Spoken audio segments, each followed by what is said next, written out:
નમસ્કાર, જીએસટીવીમાં આપનું સ્વાગત છે। હું છું ભદ્રેશ, આપ જોઈ રહ્યા છો લક્ષ્યભેદ કાર્યક્રમ। લક્ષ્યભેદ કાર્યક્રમમાં આજે વાત કરી રહ્યા છે કે ગુજરાતમાં એક પરિબળ ચિંતાજનક રીતે વધી રહ્યું છે અને આ પરિબળ છે વ્યાજખોરોના ત્રાસને લઈને, કે જે વ્યાજખોરોના ત્રાસને લઈને સામાન્ય વ્યક્તિ હોય એટલે કે નોકરિયાત વર્ગ હોય કે વેપારી વર્ગ હોય કે જે લોકો આત્મહત્યાનું પગલું અખત્યાર કરતા હોય છે।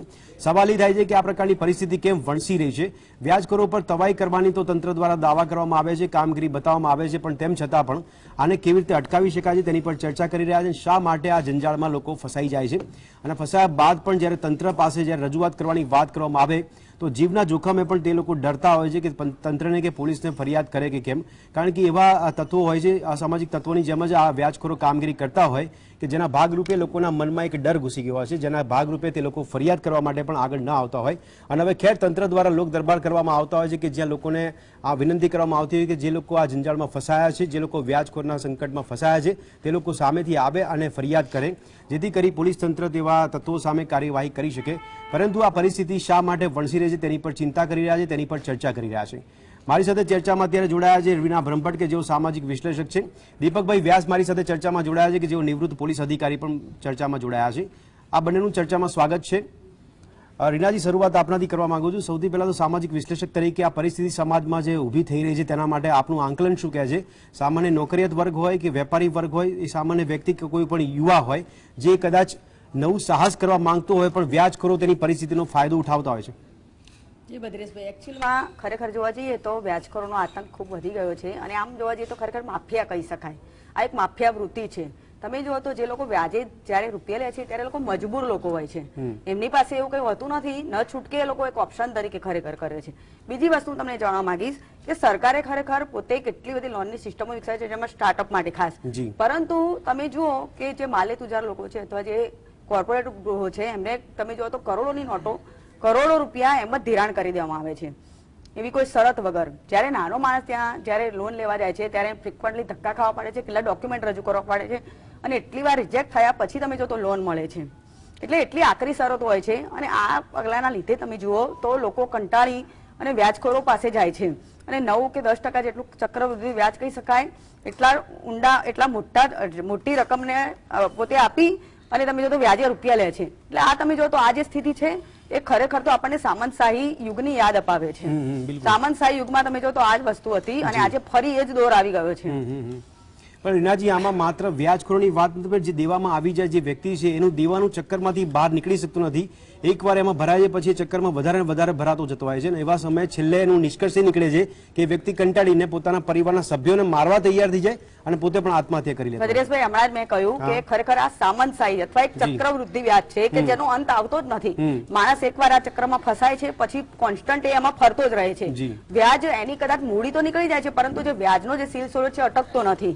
અને બીજી વસ્તુ તમને કહું કે ખરેખર આમાં જુઓ તો લાયસન્સની એક પદ્ધતિ છે ખરેખર વ્યાજખોરીના ધંધા માટે, પરંતુ આ વ્યાજખોરોનું જે લાયસન્સ છે ખરેખર લેવામાં આવે છે કેમ? અને બીજી વસ્તુ કે લીધા પછી પણ જો લોકો 9 ને 10% જેટલું ઊંચું વ્યાજ વસૂલે તો પછી એનો મતલબ શું રહ્યો? એટલે એનો મતલબ તો એ થયો કે આના પર હજી કોઈ નિયંત્રણ નથી, મન ફાવે એટલું વ્યાજ વસૂલવામાં આવે છે અને વ્યાજ વસૂલ્યા પછી તમે જો તો એ લોકોને એટલા મજબૂર કરવામાં આવે છે કે આખું ફેમિલી સુસાઇડ કરે છે અથવા તો એ વ્યક્તિ સુસાઇડ અવશ્ય કરે જ છે। તમે જો તો જ્યારે ત્યારે અવારનવાર આવા કિસ્સા કોન્સ્ટન્ટલી આવી રહ્યા છે। બિલકુલ। સ્પંદનજી આપણી સાથે જોડાયા છે, મનોચિકિત્સક છે। સ્પંદનજી, આપને પણ પૂછવા માંગુ છું, એક સાયકોલોજી કયા પ્રકારની કામ કરે? એક બધું વ્યાજનો ધંધો કરનાર વ્યક્તિ છે એ પણ પોતે પૈસા કમાવાની લાલચ ધરાવતો હોય છે, જે વ્યાજે પૈસા લઈ રહ્યો છે એ પણ પૈસા લઈને પૈસા ભેગા કરવા માટે અથવા તો પૈસાનો વેપલો વધારવાનો પ્રયત્ન કરતો હોય છે। આવામાં બધી બાજુથી સાયકોલોજી કઈ પ્રકારની કામ કરે છે?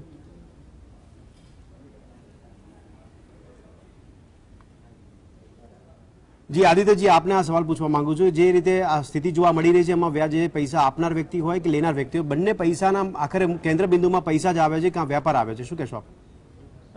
આખો જે આ મુદ્દો છે ને એનું રેગ્યુલેશન કરવા માટે મને એવું લાગે કે રાજ્ય સરકાર એ યોગ્ય એન્ટિટી જ નથી। જી ફરીથી એક વસ્તુ કહેવા માંગીશ કે જે મની લેન્ડિંગ ની એક્ટિવિટી છે દેટ ઇઝ બેઝિકલી લેન્ડિંગ એટલે કે લોન આપવાની એક પ્રવૃત્તિ છે, જેના માટે એપેક્સ બેંક છે આરબીઆઈ। જો બેંક પાસેથી તમે લોન લેવા જતા હશો તો તમારે આરબીઆઈ ના બધા જ રેગ્યુલેશન્સ ને ફોલો કરવા પડશે। This is repo rate, this is reverse repo rate, તમે આટલો જ બેઝ રેટ થી આટલો જ ઇન્ટરેસ્ટ વધારે ચાર્જ કરી શકો અને જો વધુ ચાર્જ કર્યું છે તો તમને ડેટ રિકવરી ટ્રિબ્યુનલમાં જઈને પ્રોટેક્શન પણ મળી શકે। ખૂબ સરસ આર્કિટેક્ચર જે સેન્ટ્રલ ગવર્મેન્ટે સરફાસીના કાયદા હેઠળ બનાવેલું છે. જી. પરંતુ જ્યારે મેડમે વાત કરી એ પ્રમાણે જે એક સામાન્ય વર્ગનો માણસ છે જેની પાસે પ્રોપર સિબિલ સ્કોર નથી, પ્રોપર ક્રેડિટ હા, હિસ્ટ્રી yes. નથી અને અનઓર્ગેનાઇઝ સેક્ટરમાં એ કામ કરી રહ્યો છે, જેથી કરીને લોન મેળવવી હોય તો આવા મની લેન્ડર્સ પાસે જવું પડે, જેને નાણાં ધીરનાર કહી શકીએ, શરાફ કહી શકીએ, તેમની પાસે જવું પડે. જ્યારે આમની પાસે જતા હોઈએ છે, કાયદો શું કે છે અને કાયદામાં ક્યાં લેખ્યું ના છે, મારે આ બેની ચર્ચા કરવી છે. જી, જી. કાયદો એવું કહે છે કે દરેક મની લેન્ડરે પહેલા પોતાનું લાયસન્સ લેવું ફરજિયાત છે. બિલકુલ. એટલે કે રજીસ્ટ્રેશન કરાવવું પડે.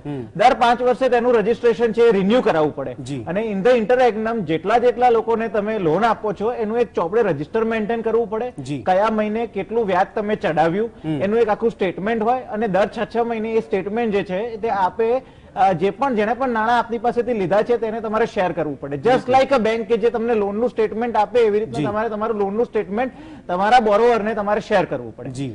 કેટલા એવા નાણાં ધીરનાર શરાફો છે, શરાફી પેઢીઓ છે કે જે આ પ્રોપર રેગ્યુલેટેડ મેનરમાં આ પ્રવૃત્તિ કરે છે? ઓલમોસ્ટ કોઈ નહીં. હા. અને એટ ધ સેમ ટાઈમ મારો પ્રોબ્લેમ એ છે કે when we have a formal banking architecture, તો જી. આ વસ્તુને રેગ્યુલેટ કરવા માટે this Gujarat money landing act શું કામ હા, નહીં? yes. Ultimately RBI is the apex body. જો આ પ્રોપર આ પ્રવૃત્તિને રેગ્યુલેટ કરવી હોય તો દરેક મની લેન્ડર્સને આરબીઆઈ ની અમ્બ્રેલામાં લાવો. જો અમ્બ્રેલામાં લાવશો તો સારું શું થશે? નહીં, પણ આરબીઆઈ કઈ રીતે કંટ્રોલ કરી શકશે? કારણ કે આપણી પાસે સુરક્ષા માટે કાયદાઓ છે. ના સાહેબ, જો મારે વારંવાર અમારે વકીલો પાસે એવા કેસ આવતા હોય કે મને ફલાણા વ્યક્તિએ, અને આ દર્શકોને આ મેસેજ હું પહોંચાડવા માંગુ છું કે મને આટલા રૂપિયા લોન આપેલી, 2 લાખ રૂપિયા, 5 લાખ રૂપિયાની લોન આપેલી, જી. પરંતુ વ્યાજ ચડાઈને આજે 8 લાખ મારી પાસે માંગે છે. મારી પાસે બ્લેન્ક ચેક લઈ લીધેલા અને 8 લાખની રકમ ભરીને મારી પાસેથી આ વસૂલ કરવાની કોશિશ કરે છે. હું ચેક ડિફોલ્ટ કર્યો છે એટલે મારા વિરુદ્ધ 138 નો કેસ કર્યો છે. 138 એટલે ચેક બાઉન્સ. જી. હવે કાયદો એવું કહે છે કે જો તમારે વ્યાજ ચડાવવું છે, I can as a friend હું મારા મિત્રને લોન આપી શકું, પરંતુ than I can only recover a loan. જો મારે વ્યાજ ચડાવવું છે તો મારી પાસે લાયસન્સ હોવું ફરજિયાત છે. કેટલા બધા લોકો તો એવા છે કે વગર લાયસન્સે આ નાણાં ધીરવાનો ધંધો કરે છે અને વકીલોને પણ આ જોગવાઈનો ખબર નથી, જેથી કરીને ક્રોસ એક્ઝામિનેશન વખતે પૂછતા નથી કે તારી પાસે લાયસન્સ હતું કે નહીં. વગર લાયસન્સે માત્ર ને માત્ર આ જે લોન એડવાન્સ કરી છે એના વ્યાજ પેટે મોટી રકમ, તોતિંગ રકમોનો વધારો કરવામાં આવે છે. તો આના કારણે જે મધ્યમ વર્ગ છે અથવા તો જે લોઅર મિડલ ક્લાસ છે એની તો કમર જ તૂટી જાય ને. અને એનું રેગ્યુલેશન કોણ કરી શકે? અત્યારે ઇમ્પ્લિમેન્ટિંગ ઓથોરિટી સ્ટેટ ગવર્મેન્ટ છે. કેટલા રજિસ્ટ્રાર એવા છે કે જે ચોપડા જઈને ચેક કરે છે? There is no checking, there is no cross verification of the account, જેના કારણે આ પ્રવૃત્તિ થઈ રહી છે. પણ આદિત્યજી, એવી નૈતિકતા જોવા મળે ખરી? ધારો કે મારે વ્યાજે પૈસા ફેરવવા છે તો કોકને આપવા છે, તો હું આ બધા નિયમોને પાલન કરવા માટે ક્યાંથી આગળ આવીશ? તો that is what I am saying. આજે મારે બેંક ખોલવી છે, અથવા મારે સ્મોલ બેંક ખોલવી છે, તો મારે લાયસન્સ લેવું પડશે. અને લાયસન્સ લેવા માટે આરબીઆઈ માં અરજી કરીશ તો મારે આખો મારો પ્રોજેક્ટ રિપોર્ટ સબમિટ કરવો પડશે. મારું કેટલું કેપિટલ છે, how will I open my branches, આ બધું કેવું પડે. હવે આ જ વસ્તુ જ્યારે તમારે સ્ટેટ ગવર્મેન્ટને સબમિટ કરવી છે એટલે તમે એક ફોર્મ ભર્યું. નહીં, પણ આદિત્યજી, આમાં દ્રષ્ટિકોણ આવે છે કે ધંધો કરવો છે, ગ્રાહકો મળી જાય તો પછી બેંકના નિયમોનું પાલન કરીને બેંક બનાવવી કેટલી જરૂરી છે? જો જી, I am not talking about bank. હા, બેંક માટે હું કહું છું કે આરબીઆઈ ની રોબસ્ટ અમ્બ્રેલા છે અને શ્રેષ્ઠ કામ કરી રહી છે. ક્યારે પણ તમે એવું નહીં કહી શકો કે બેંકના વ્યાજખોરો, બેંક જે છે એ કાયદાની મર્યાદામાં રહીને જ કામ કરે છે. પરંતુ આજે મની લેન્ડર્સ છે જે ચોરે ને ચોટે બેસી ગયા છે, જેમની પાસે લાયસન્સ છે કે નહીં એ પણ નથી ખબર, લાયસન્સ છે તો કાયદાની જોગવાઈનું પાલન કરે છે કે નહીં એ ખબર નથી. તો એવા મની લેન્ડર્સ ને આપણે રેગ્યુલેટ કરવા જોઈએ. That is what I am saying. કોણ કરશે? સરકાર.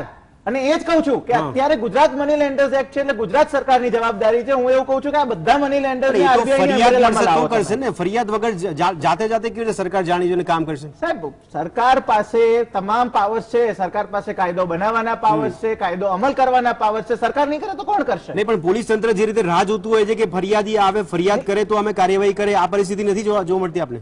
બીજી એક વસ્તુ કહું, ફરિયાદ કરવી ધેટ ઇઝ ઓલ્સો નીડેડ. હું દરેક દર્શકોને જે પણ આ કોઈ વ્યાજખોરોના ચક્કરમાં ફસાઈ ગયા છે, દર્શકોને પણ હું કહેવા માંગીશ કે તમે જયારે આ પ્રકારના વ્યાજખોરોના, ઇવન હું તમને કહું ક્રેડિટ કાર્ડ કંપનીઝ પણ આ કરે છે અને સુપ્રીમ કોર્ટના મલ્ટિપલ ગાઈડલાઇન્સ છે કે તમે આર્મ ટ્વિસ્ટિંગ મેથડ્સ વાપરીને મની રિકવરી ના કરી શકો. જો કોઈ કરે છે તો પહેલા હિંમત જુટાવો. તમે પોલીસ સ્ટેશનમાં ફરિયાદ કરો. જો પોલીસ સ્ટેશનમાં ફરિયાદ નોંધવાની ના પાડે છે તો એરિયાના સુપ્રિન્ટેન્ડન્ટ ઓફ પોલીસને જાણ કરો, આઈજી ને જાણ કરો, વકીલ પાસે જાઓ. પરંતુ એ જે ખર્ચાઓ આવશે અથવા તો એનામાં જે મહેનત પડશે એ ઓછી હશે. પરંતુ જો આર્થિક ભીષમાં જે વ્યક્તિ છે એને ઓન ધ સ્પોટ કેશની જરૂર છે ને કોઈ વ્યક્તિ આ રીતનો વ્યાજખોર છે કે વ્યક્તિ વ્યાજે ચલાવે છે, આપી દે છે, તો એ વ્યક્તિ આ પૈસા લેતા પહેલા આ બધી પ્રકારની તૈયારીઓ કરીને પૈસા લેવા જશે, પોલીસ સ્ટેશનમાં જાણ કરવા જશે આ વ્યક્તિ? પૈસા લેતી વખતે તો વાત જ નથી ને. જો જે વ્યક્તિ નાણાં લઈ રહ્યું છે ડિફોલ્ટના ઈરાદા સાથે નથી લઈ હા બિલકુલ એ ક્યારેક કોઈક સંજોગો વસાત જો બધા જ જો ડિફોલ્ટ કરતા હોત ને તો આ નાણાં ધીરનારોનો ધંધો ચાલતો જ નહીં. 5 થી 10% લોકો એવા છે કે જે ડિફોલ્ટ કરે છે અને જો ડિફોલ્ટ કરે છે તો એમાં એક આર્કિટેક્ચર હોવું જોઈએ ઇન અ પ્રોપર મેનર કે તમે એની પાસેથી રિકવરી કરી શકો.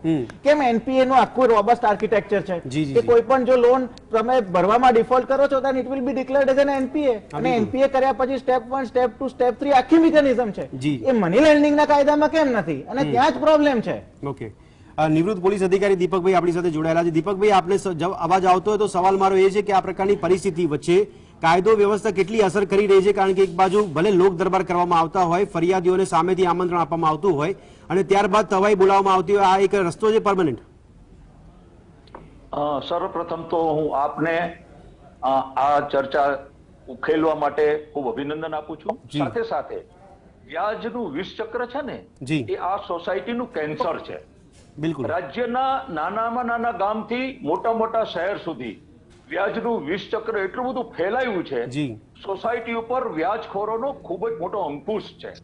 જ્યારે આપણે ધીરધારની વાત કરીએ ત્યારે પ્રાઇવેટ ઘણી બધી કંપનીઓ છે જેને નાના ધીરધારનું લાયસન્સ આપવામાં આવે છે. એ સહકાર વિભાગ મારફતે એ લોકોને લાયસન્સ આપવામાં આવે છે અને એ પ્રાઇવેટ કંપની જે પોતાનું લાયસન્સિંગ ધીરધારનું કામ કરે છે એ સિક્યોર્ડ લોનમાં ઘરેણા કે કોઈ જણસો હોય એના ઉપર એ લોકો 12% વ્યાજ લઈ શકે યરલી, વાર્ષિક. અને અનસિક્યોર લોન ની અંદર એ લોકો 18% સુધીનું વ્યાજ લઈ શકે. જ્યારે રાષ્ટ્રીયકૃત બેંકની અંદર જ્યારે આપણે અભ્યાસ કરીએ ત્યારે કે સિક્યોર લોનની અંદર એ લોકો 9% વ્યાજ લે અને હોમ લોનમાં 10 થી 11% અને વ્હીકલની અંદર 8 થી 8.5% વ્યાજ લેવામાં આવે. આ બાબતે હું આપને જણાવીશ કે મેં 36 વર્ષ રાજ્યમાં નોકરી કરી છે. લોકોની સંવેદના સાથે હું જોડાયેલો છું.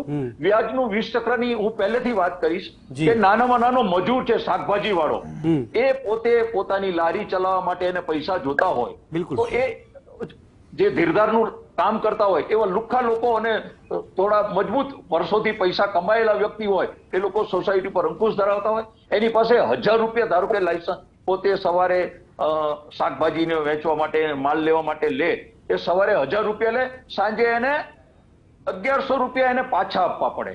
વિચાર કરો 300% મંથ, એનો 300% મહિનાનું વ્યાજ થયું. 300% એટલું બધું ગણાય જેની આપણે પેલી ન કરી શકીએ.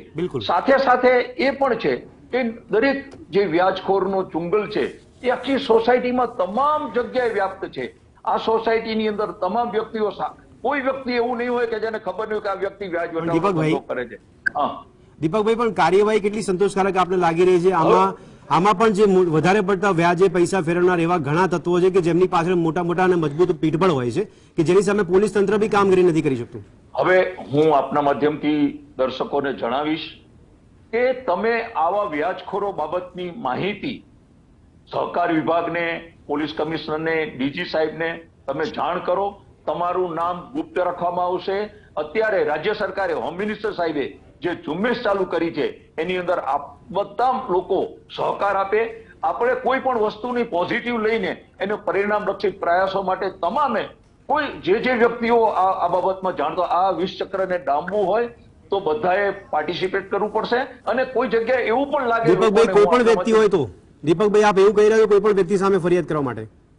હા, શા માટે? મારો સવાલ સમજો, કોઈ પણ વ્યક્તિ પછી સુરક્ષા એટલે કાયદો સંભાળનાર વ્યક્તિ તો પણ શા માટે નહીં? લોકશાહી છે, તમામ વ્યક્તિને પૂરો માનવીય હક છે. એટલે જીવના જોખમે કરે દીપકભાઈ, જીવના જોખમે ફરિયાદ કરે. જીવના, જો આપને કહી દઉં કે તમે હિંમત કરીને બહાર આવો, જીવનું જોખમ જવાનું નથી, તમે ડરવાનું નથી, તમે ડરો નહીં અને તમને પોલીસ પ્રોટેક્શન આપશે. અને જો તમને જીવનું જોખમ હોય તો તમે એ સંદર્ભમાં તમારી લેખિત અધિકારીઓને જાણ કરો અને જો પછી તમને કશું થશે તો એ સ્થાનિક અધિકારી એના માટે જવાબદાર ગણાશે.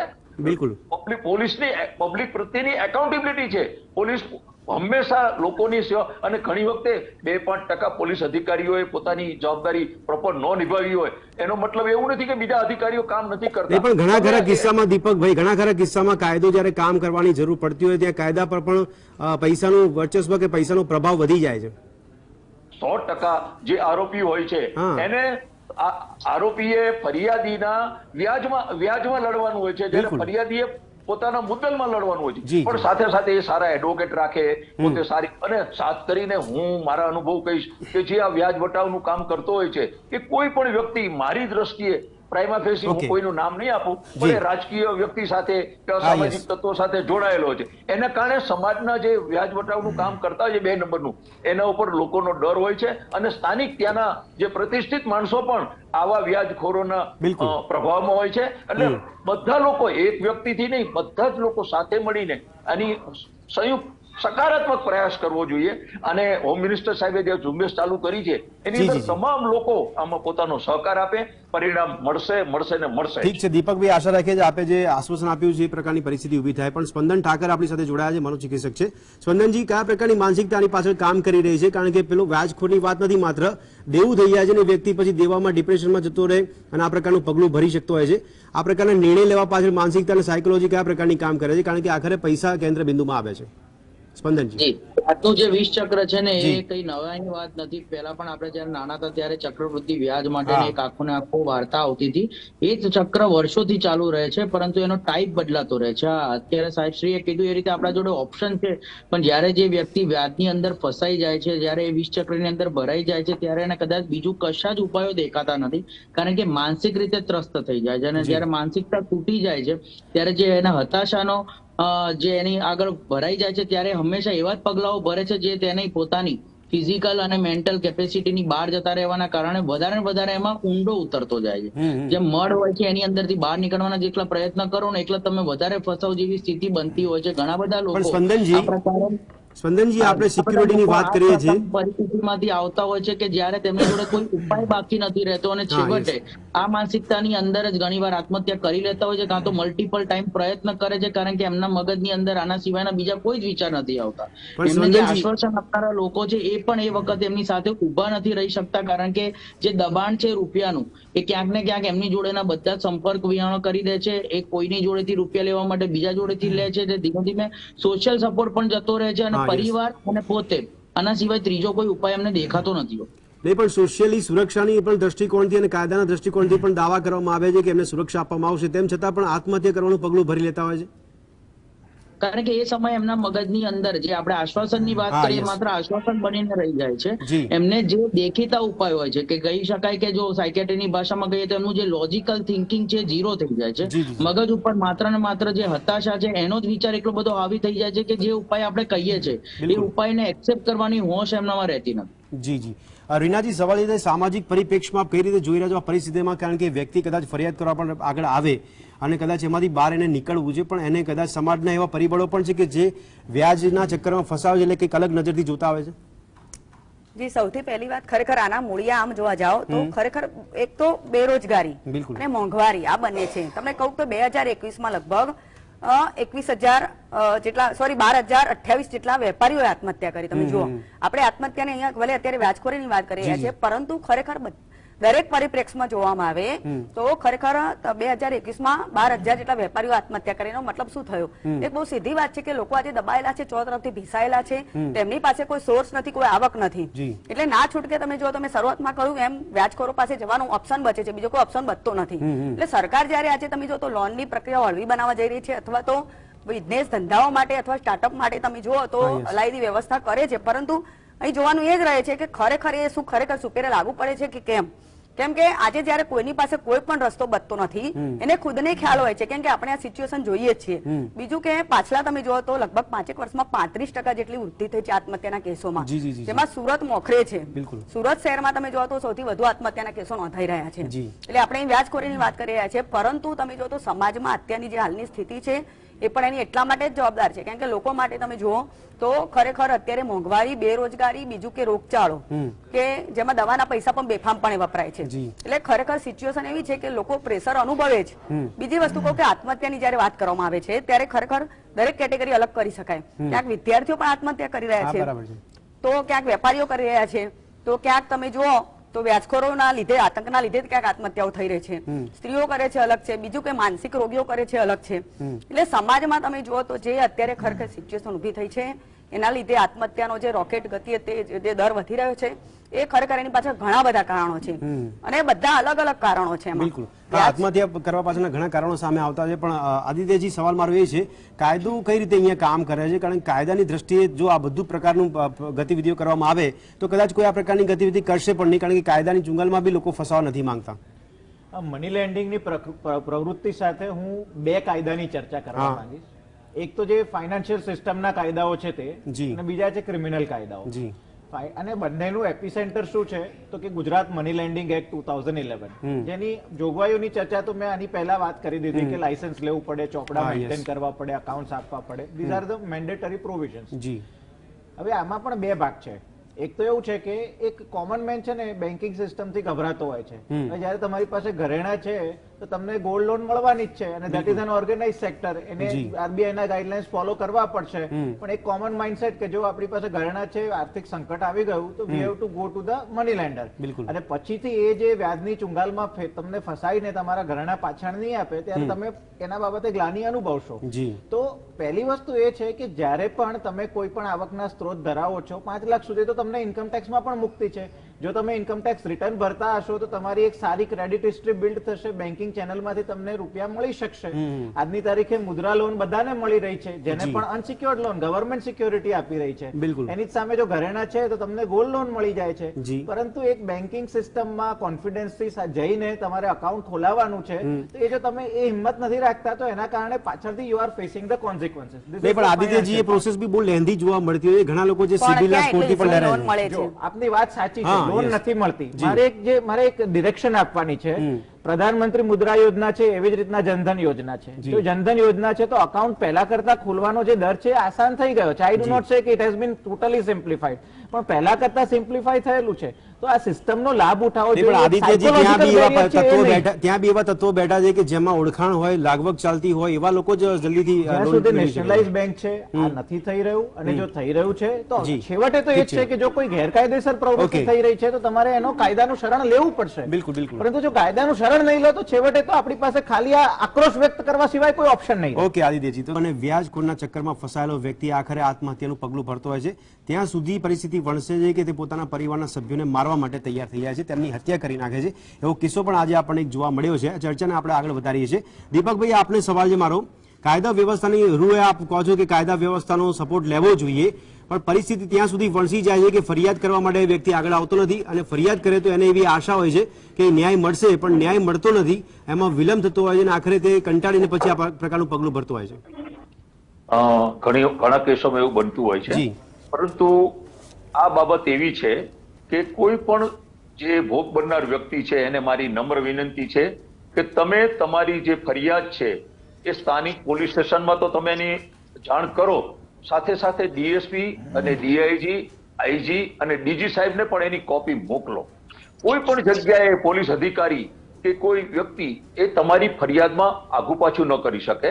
અને બનવા જોગ છે ઘણા કોઈ એક બે 1% કેસમાં આવી વાત થતી હોય, પરંતુ તમે ઉચ્ચ અધિકારીઓની બાબતમાં તમને આવી દહેશત હોય કે આ વ્યાજ વટાવનો ધંધો કરનાર વ્યક્તિ મને નુકસાન કરી શકશે તો તેની તમે જાણ કરો અને તમે જઈને તમારી આપવીતી હોય એ રૂબરૂ અને લેખિતમાં તમે જણાવો. આ સંદર્ભમાં કોગ્નિઝન્સ લેવાશે. અને સાથે સાથે જે આપઘાતના બનાવો બનેલા છે એ ખરેખર દુઃખદ છે.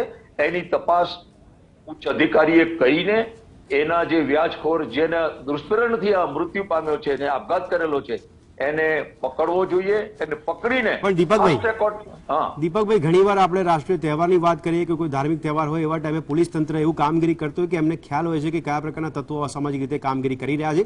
એમની યાદી બનાવીને તેમને એ થોડાક સમય માટે જેલમાં મૂકવામાં આવતા હોય છે. આ વ્યાજખોરનું જે તંત્ર ચાલતું હોય છે એમાં જેટલા લોકો વ્યાજે પૈસા ફેરવી રહ્યા છે, શું એમની માહિતી પોલીસ તંત્ર પાસે નહીં હોઈ શકે?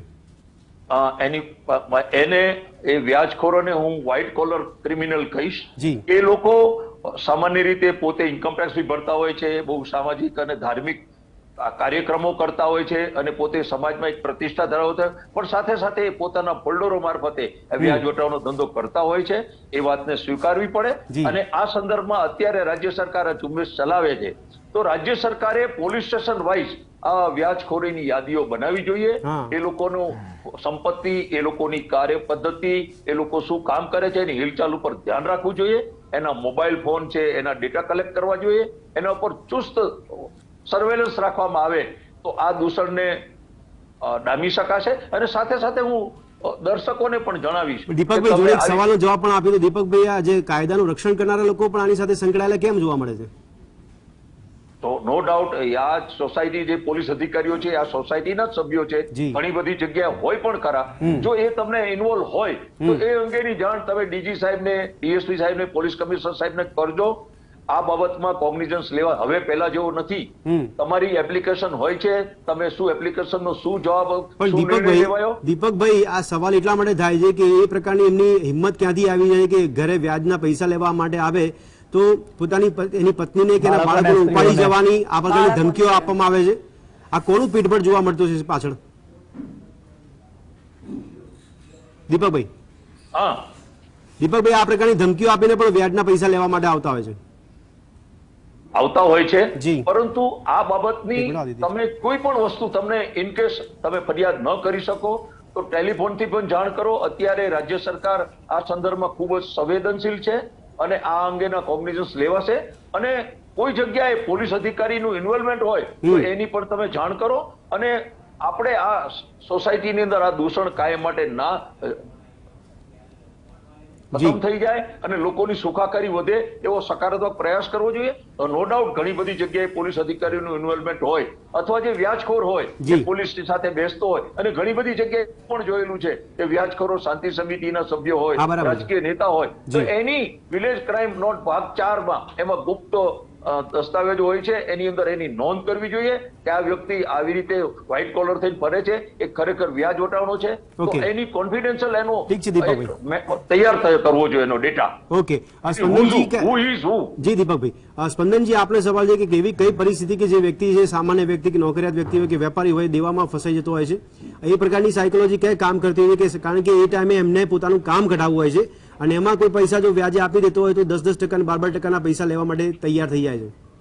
સ્પંદનજી, આનું એક મુખ્ય કારણ એ છે કે જેમની જે એક્સપેક્ટેશન છે તેનું જે નોલેજ છે ત્યાં ક્યાંક મિસજજમેન્ટ થઈ જાય છે. જે રીતે આપણે અગાઉ વાત કરી કે ઘણા બધા કેસીસ એમાં થાય છે કે ક્યારેક એક નાનો બિઝનેસ શરૂ કરવો હોય કે મોટો કરવો હોય, એમાં જો પ્રોગ્રેસ કરવો હોય તો શરૂઆતમાં લાગતું હોય કે ના આ બિઝનેસ હું કોપઅપ કરી લઈશ, મારાથી આ મેનેજ થઈ જશે. અને ત્યારબાદ જે સોશિયલ અને ઇકોનોમિકલ કારણો પેદા થાય છે એમાં એ વ્યક્તિ ઇમ્પલ્સિવ થઈ જાય છે, એ સમય પોતાને રોકી નથી શકતો. આ બધા જે કેટેગરી આવે છે તેને આપણે ઇમ્પલ્સ કંટ્રોલ ડિસઓર્ડર કહીએ છીએ કે જેની અંદર વ્યક્તિને જે એક્સપેક્ટેશન છે એટલી વધારે છે કે બહુ ઇઝીલી આ વ્યાજને પણ ખમી શકશે અને એનાથી જે પ્રોગ્રેસ મળશે આના કરતા ડબલ મળશે એમ વિચારીને વખતે પગલું ભરી દે છે અને ત્યારબાદ મિસ જજમેન્ટ થાય છે. એટલે જે રીતે આપણે કહીએ છીએ કે ગેમ્બલિંગ ડિસઓર્ડર, જુવારી જયારે જુઓ રમવાનું ચાલુ કરે છે અને એકવાર હારે છે તેને સેકન્ડ ટાઈમમાં હું કવર અપ કરી લઈશ અને એની એ આશામાં એટલા માટે સપડાઈ જાય છે કારણ કે આ વસ્તુઓ સમાજમાં જાણીતી છે.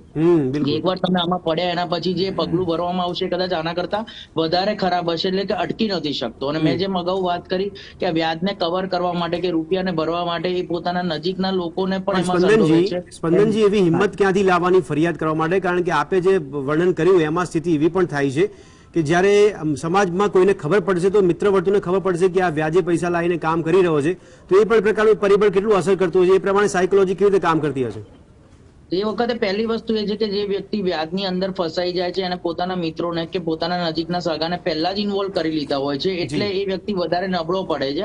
કારણ કે એને જે વર્થલેસનેસ ને હોપલેસનેસ ની જે વાત કરી આપણે કે જેને આશા પણ નથી રહેતી, અને બીજું કે જે વ્યક્તિ પોતે આમાંથી પોતાને બહાર કાઢી શકે છે એ જ વીક બની જાય છે કારણ કે એ મોટો પોતાને ગિલ્ટ માને છે, પોતાનો વાંક હોય છે, એમાં પોતે કંટ્રોલ નથી કરી શક્યો, સ્થિતિ પેદા થાય છે. ત્યારબાદ સાહેબશ્રીએ જે વાત કરી એ જે પગલા છે જાણતા હોવા છતાં ત્યાં સુધી પહોંચવાની એનામાં હિંમત નથી રહેતી. બીજો મુદ્દો એ છે કે ઇકોનોમિકલ ઇશ્યુઝ દરેક જગ્યાએ નડે છે કારણ કે જેટલા લોકોને ઇન્વોલ્વ કરવા જાય દરેક જગ્યાએ થોડાક રકમ થાય છે. ઘણા લોકોને એ પરિસ્થિતિ પેદા થાય છે કે સાયકેટ્રિસ્ટની કે સાયકોલોજીસ્ટની કે ડોક્ટરની હેલ્પ કરવા જવા માટે પણ હેલ્પ લેવા તૈયાર છે પરંતુ ડોક્ટર જોડે આવવા માટે એમને જે રૂપિયાનો ખર્ચો થાય છે. સ્પંદનજી, પરિસ્થિતિમાં ફસાયા પછી ડોક્ટરને પણ નથી જોતો કે સાંભળતો કે ત્યાં જવા માંગતો, કોઈ પોલીસ પાસે પણ જવા નથી માંગતો, કારણ કે એને તો પૈસાથી મતલબ છે. જો પૈસાથી એક વ્યક્તિ જોડેથી પૈસા લીધા છે એને ચૂકવવા માટે બીજા વ્યક્તિ જોડેથી પૈસા ધમકીઓ લીધા મળતી છે. હોય છે કેમ ભૂલી જાય એક્ઝેક્ટલી કે એની જોડે રૂપિયાનો જે પ્રોબ્લેમ ક્રિએટ થાય છે એના કારણે કોઈ પણ જગ્યાએ પહોંચી શકતો નથી. આના માટે મારા તરફથી એક જ સજેશન છે કે હેલ્પલાઇન હોવી જોઈએ, કે જે રીતે આપણે મહિલાઓ માટે, બાળકો માટે કે કોઈ પણ ઇમરજન્સી માટે હેલ્પલાઇન રાખી છે, એ રીતે વ્યાજખોરો ના જે પણ દૂષણ ફેલાયેલું છે એના માટે એક હેલ્પલાઇન હોય કે જ્યાં એ થોડી વાત કરી શકે, અને ત્યાં એને થોડાક ઇકોનોમિકલ ઇશ્યુઝ ના નડે તો એને જો થોડોક સમય મળી જશે તો આપણે જે પણ એને સલાહ આપીએ છીએ એના મગજમાં ઉતરશે, કારણ કે ત્યાં સુધી એને બીજું કશું જ દેખાતું હોતું નથી. પણ સ્પંદનની સ્થિતિ એવી હોય છે કે એવા સમયમાં જો કોઈ વ્યાજખોર ધમકી આપી દે તો એના એવું જ લાગે કે હવે આગળ કશું જ નથી ને છેલ્લે આત્મહત્યા કરી લેતો હોય છે. હાજી, કારણ કે આપણે હેલ્પલાઇન ની જે વાત કરવા હું માંગુ છું એમાં એને દરેક જગ્યાએ પ્રોટેક્શન મળે એવી વ્યવસ્થા આપણે રાજ્ય સરકાર દ્વારા ક્રિએટ કરી શકીએ છીએ કે જ્યાં એને થોડું પ્રોટેક્ટિવ ફીલ થાય, કારણ કે આ વસ્તુ ખાલી એક માણસ ઉપર આધારિત નથી. કારણ કે વ્યક્તિ જયારે આત્મહત્યા કરે છે માત્ર પોતાનું નથી વિચારતો, આખા પરિવારનું વિચારે છે, અને એ પણ ખ્યાલ છે કે મારા ગયા પછી પણ આ વસ્તુ બંધ નથી થવાની. તો એને ફૂલ પ્રોટેક્શન બધી રીતે મળી શકે તો જ એનામાં કદાચ થોડી હિંમત આપણે જાગૃત કરી શકીએ. ઠીક છે આદિત્યજી, કાયદાની આપણે જયારે વાત કરીએ છીએ, કાયદાના પરિપ્રેક્ષમાં સવાલ એ થાય છે કે ઘણીવાર કાયદો જે કામ કરતો હોય ત્યારે લોકો જાણી જોઈને નાદારી નોંધાવતા હોય છે, તો એના માટે કાયદો અસરકારક સાબિત નથી થતો. હું એવું માનું છું કે જાણી જોઈને જે નાદારી નોંધાવે છે ને આખો વર્ગ જે છે વિજય માલ્યા, નીરવ મોદી વાળો, એ વર્ગની તો આપણે વાત જ નથી કરતા. આપણે જે સામાન્ય વર્ગની કે મધ્યમ વર્ગ, લોઅર મિડલ ક્લાસની વાત કરીએ છીએ, they are very honest people. એ લોકોને તો ખરેખર એવું છે કે એમને ક્યાંક આર્થિક સંકળામણ છે, સામાજિક જરૂરિયાત આવી ગઈ, અથવા તો ધંધો કરવાના ક્યાંક હોશ છે અને ક્યાંક રૂપિયા વ્યાજે લીધેલા છે. એ કોઈ એવા મલિન ઈરાદા સાથે કે આપણે કોઈનું કરી દેવું છે, દેવાળો ફૂકવો છે, ઈરાદા સાથે ક્યારે પણ રૂપિયા વ્યાજે લેતા જ નથી. પરંતુ આ જ વર્ગ એવો છે કે જેને નાદારીના કાયદા વિશે પણ નોલેજ નથી. જ્યારે પણ કોઈ પણ વ્યક્તિ પોતે વ્યાજે લીધેલા રૂપિયા, લોન પર લીધેલા રૂપિયા રીપે ના કરી શકે ત્યારે કાયદામાં જોગવાઈ છે, that is called insolvency resolution, અને એને નાદારીનો કાયદો કહેવામાં આવે છે. અને કાયદો તો એવું કહે છે કે જો તમે એક વખત નાદારી નોંધાઈ દીધી તો ત્યારબાદ તાપના કેટલા પણ લેણિયાત હોય, તમારી બેલેન્સ શીટ 0 થઈ ગઈ, તમારી પાસેથી એક પણ રકમ રિકવર કરવામાં નહીં આવે. અને આપણા દેશમાં નાદારી નોંધાવાનું કલ્ચર છે એટલું પ્રિવેલન્ટ નથી. અધરવાઇઝ માઇક ટાયસન છે, માઇકલ જેક્સન છે, આ બધા જ મોટા સેલિબ્રિટી સ્ટાર્સે પણ ક્યારેક ને ક્યારેક આદિત્યજી, એક સવાલ એ થાય કે કદાચ તો આવું જાણીને તો લોકો સામેથી પૈસા વ્યાજે લઈને પછી નાદારી નોંધાઈ દેશે. વેર આઈ એમ ટ્રાઇંગ ટુ સે કે આવું નથી હોતું. આપણી સિસ્ટમ્સ ઇમ્પ્રુવ કરવાની જરૂર છે. દરેક વ્યક્તિની એક ક્રેડિટ હિસ્ટ્રી હોવી જોઈએ. આજની તારીખે માત્ર 10% જે વર્કફોર્સ છે એ જ ઓર્ગેનાઇઝ સેક્ટરમાં છે. આજે 90% વર્કફોર્સ છે જેમની પાસે કોઈ ક્રેડિટ હિસ્ટ્રી જ નથી. દરેક વ્યક્તિ જો એવું જ વિચારશે કે મારે સિસ્ટમને બ્રેક કરવી છે, રૂપિયા વ્યાજે લઈને મારે નાદારી નોંધાઈ દેવી છે, તો નાદારીના કાયદાની અંદર પણ સેફગાર્ડ્સ છે, ચેક્સ એન્ડ બેલેન્સીસ છે. કોઈ કાયદાનો દુરુપયોગ કરે એના માટે કાયદો નથી બનતો. હું એવું કહું છું કે સભ્ય સમાજની નિશાની એ છે કે જો કોઈ વ્યક્તિ કોઈ પણ કારણોસર વ્યાજે લીધેલા રૂપિયા પાછા નથી આપી શકતો તો એને એટલો મજબૂર ના કરો કે એને આત્મહત્યા કરવી. પણ આદિત્યજી, એક સવાલ થાય કે બેંકમાં લોન લેવા માટે જે વ્યક્તિ જાય એને ઘણીવાર એ પણ ચિંતા હોય છે કે સિબિલ સ્કોર ખરાબ છે, એને કારણે બધી મોટાભાગની બેંકો એને ફેલ કરતી હોય છે અને એટલા માટે કંટાળીને વ્યાજના ચક્કરમાં જતો હોય છે. આપણા જે મનોચિકિત્સક સાહેબ છે એમણે એક સજેશન કર્યું કે એક હેલ્પલાઇન હોવી જોઈએ. મારું એક સજેશન છે કે નાનપણથી જ 9મા 10મા ધોરણથી જ ફાઇનાન્શિયલ ડિસિપ્લિનના લેક્ચર્સ તમને પાઠ્યપુસ્તકમાં ભણાવવા જોઈએ. બે પ્રકારના લોકો છે, સંજોગો વસાત એવા કોઈ એક્સ્ટ્રીમ સંજોગો આવી ગયા, એક્સિડન્ટ થઈ ગયો, સામાજિક એવો પ્રસંગ થઈ ગયો અને you need urgently a loan, that is a different thing. પણ એક વર્ગ એવો પણ છે કે દેખીમાં જરૂર કરતા વધારે મોટી ગાડી લેવી છે, મોંઘા તમારે કપડા પહેરવા છે, શૂઝ લેવા છે, અને એના માટે તમે ખર્ચાઓ કરો છો. તો જો ફાઇનાન્શિયલ ડિસિપ્લિન ઇન્કલ્કેટ કરવામાં આવશે તો મને એવું લાગે છે કે આ જે સિબિલ સ્કોરની જે સમસ્યા છે એ તો એમને જ તમે રિઝોલ્વ કરી શકો. નહીં, પણ બેંકોનું સખત વલણ જોવા મળે સિબિલ સ્કોરમાં. ધારો કે તમે ક્રેડિટ કાર્ડની હમણાં વાત કરી, ₹1 બી જો એમાં આઉટસ્ટેન્ડિંગ બોલતો હોય તો એમાં વ્યાજનું વ્યાજ ચડતું હોય. કારણ શું? કારણ એ છે કે નોટ ઓનલી આપણી પાસે ફાઇનાન્શિયલ ડિસિપ્લિન નથી પણ ફાઇનાન્શિયલ લિટરસી પણ નથી. હવે તમારું મિનિમમ આઉટસ્ટેન્ડિંગ ડ્યુ ભરશો તો વ્યાજ તો ચડે જ રાખશે. તમારે ટોટલ આઉટસ્ટેન્ડિંગ ડ્યુ ભરવાનું છે. હવે ક્રેડિટ કાર્ડ આપતી વખતે આ બધી જ ક્રેડિટ કાર્ડ કંપની છે ક્યારે આનું માર્ગદર્શન નથી આપતી. તમને દે વોન્ટ કે તમે ઓવરસ્પેન્ડ કરો અને ઓવરસ્પેન્ડ કર્યા પછી જયારે તમે રૂપિયા નથી આપી શકતા ત્યારે વ્યાજખોરોને મોકલશો. આદિત્યજી, આપણે જે વાત કરી તો આપણી નવી એજ્યુકેશન પોલિસીમાં એ સમાવેશ કરવો જોઈએ ને. આજે આપણે સામાજિક મુદ્દાઓની ચર્ચા કરી રહ્યા છે તો ભાઈ શૈક્ષણિક મુદ્દાઓની કેમ ચર્ચા નહીં? આ જે પ્રોબ્લેમ છે એ ઇન્સ્ટિટ્યુશનલ છે, સામાજિક છે. અને મારી વાત પતે પહેલા મારે એ કહેવાનું છે કે ગમે તેટલી ખરાબ સિચ્યુએશન હોય હા. પરંતુ મરી જવું મતલબ કે એ આત્મહત્યા કોઈ પગલું કરવી નથી. એના નહીં, કરતા તો ફરિયાદ નોંધાવી એ ઓલવેઝ બેટર રહેશે. જી, જી, અને જી. તમને એવું લાગે કે આ વ્યક્તિ પોલિટિકલી પાવરફુલ છે, જી. તમને ખ્યાલ હશે કે હા. પોલિટિકલ પાર્ટીઝે એમના નેતાઓ વિરુદ્ધ પણ પગલા લીધા છે, એમને સસ્પેન્ડ કરેલા છે. પણ હિંમત કરો, પોલિટિકલ પાર્ટીને જાણ કરો કે પોલિટિકલ તમારો નેતા છે. વ્યક્તિઓના જ પીઠબળ હોય તો શું કરી શકીએ જી, તમે? બરાબર. આ જે બધી નેગેટિવિટી છે એક વખત પ્રયત્ન તો કરો.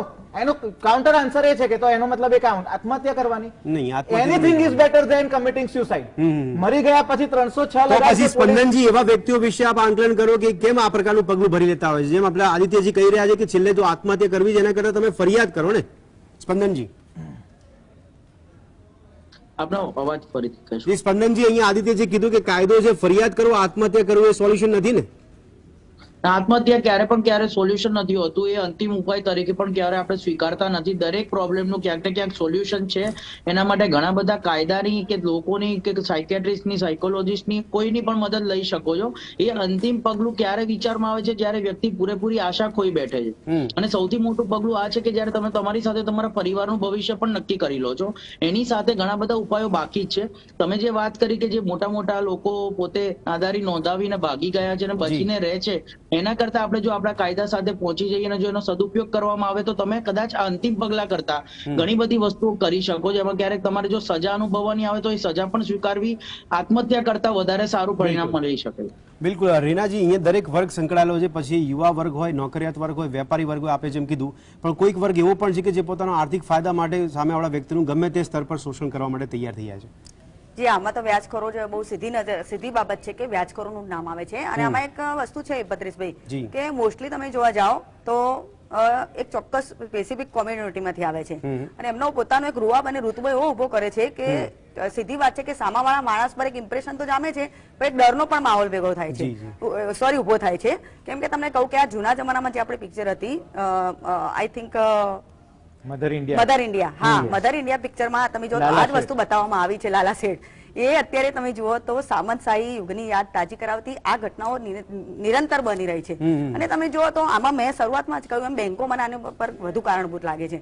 ને આપણે જ્યાં ડિસ્કસ કરી એમાં હું તમને કહું કે ખરેખર સાયકિયાટ્રિસ્ટની વાત મતલબ સોરી શીતલભાઈની વાત બરાબર છે, પરંતુ મારે એ કહેવું છે અહીંયા કે આ મુદ્દો ખરેખર એક ડર ને બીકનો છે ખરેખર સાયકોલોજીકલ કરતા. કેમ કે એની પર દબાણ ઉભું કરવામાં આવે છે અને ધમકીઓ આપવામાં આવે છે.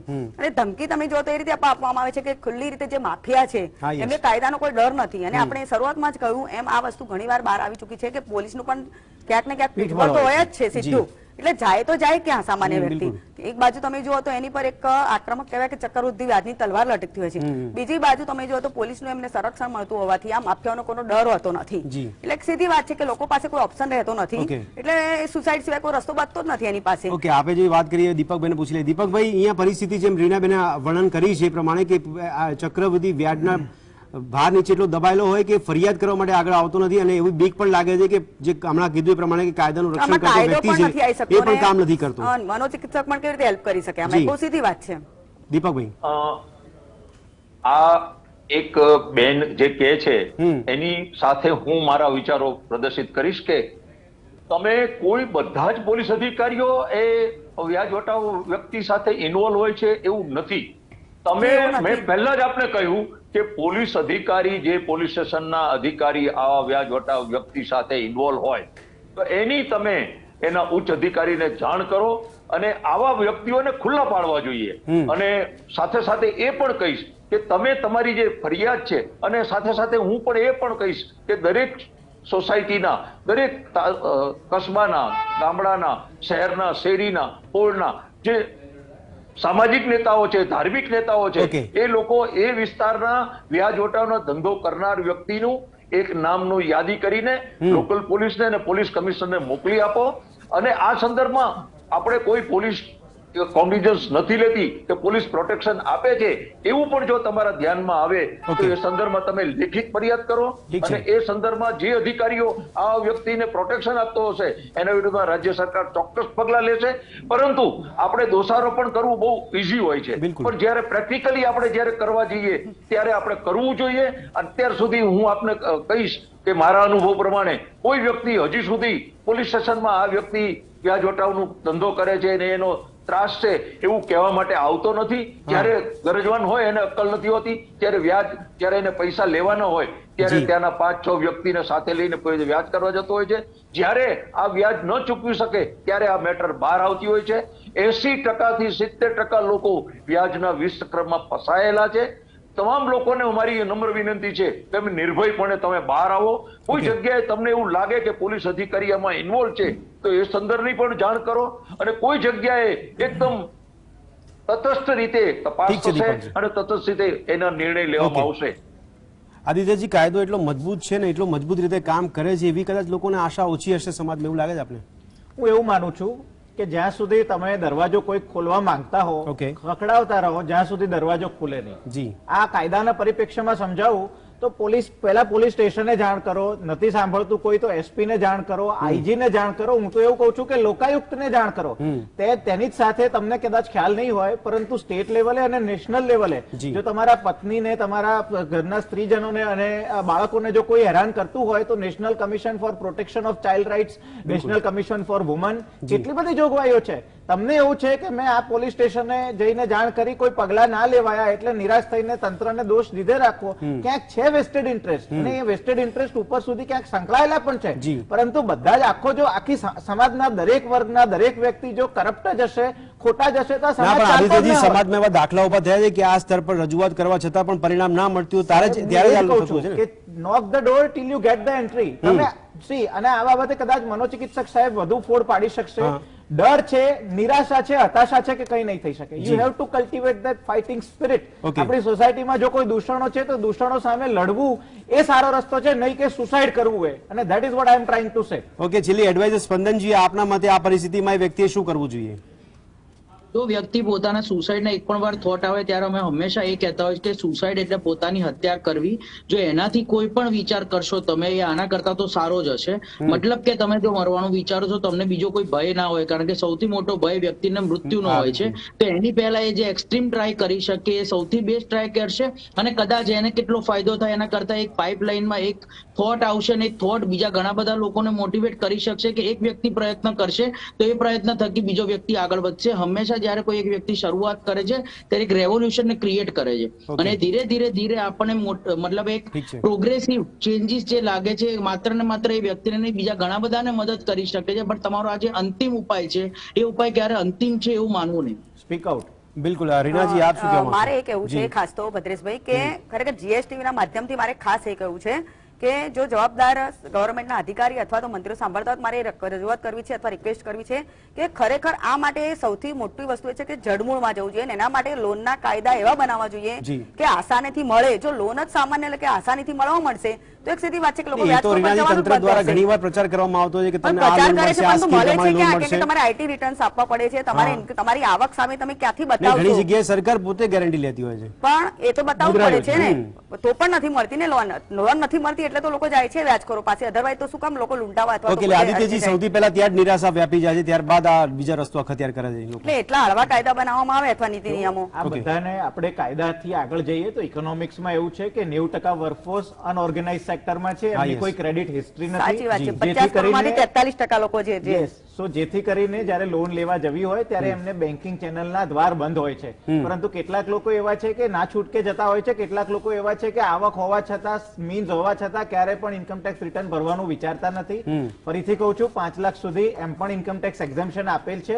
વાર્ષિક જો રિટર્ન ભર્યું હશે તો એમને પણ તમારા બેન્કિંગ ચેનલના દ્વાર ખુલી જશે. આદિત્યજી, સિબિલ હિસ્ટ્રી નથી આપે છે કીધું, એના કરતા વધારે જેની હિસ્ટ્રી છે, સિબિલ તો ત્યારે જેની હિસ્ટ્રી છે એવા લોકો આત્મહત્યા કરે છે. એવા કિસ્સા આપણને જોવા મળે છે વધારે. બધા જ કિસ્સાઓ છે. આપણે આ ચર્ચા થકી જો 5% લોકોને પણ આ વ્યાજખોરોના ચક્કરમાંથી બહાર લાવી શકીશું તો એટલી આપણી સફળતા રહેશે. બિલકુલ, બિલકુલ.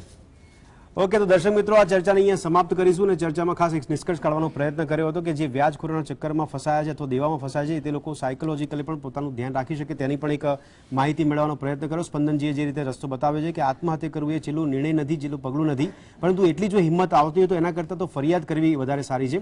અને આદિત્યજી કીધું એ પ્રમાણે તમામ સ્તર પર જ્યાં સુધી દરવાજો ના ખુલે ત્યાં સુધી ફરિયાદ કરતા રહો તો તંત્ર આપની વહારે આવશે અને આપને રક્ષણ આપશે, ત્યાં સુધીની આશા વ્યક્ત કરવામાં આવી રહી છે. ત્યારે આપણે પણ આશા રાખીએ છીએ કે આ ચર્ચાથી લોકો લોકોમાં એક મનોબળ વધે, હિંમત આવે અને આખરે એ કાયદાની શરણે જાય, ફરિયાદ કરે અને ફરિયાદના આધારે કાયદો પણ અસરકારક રીતે કામ કરે તેવી આશા રાખીએ છીએ. આ ચર્ચાને અહીંયા સમાપ્ત કરી છે. આપ ચારેય ચર્ચામાં ભાગ લીધો તે બદલ આપનો ખૂબ ખૂબ આભાર.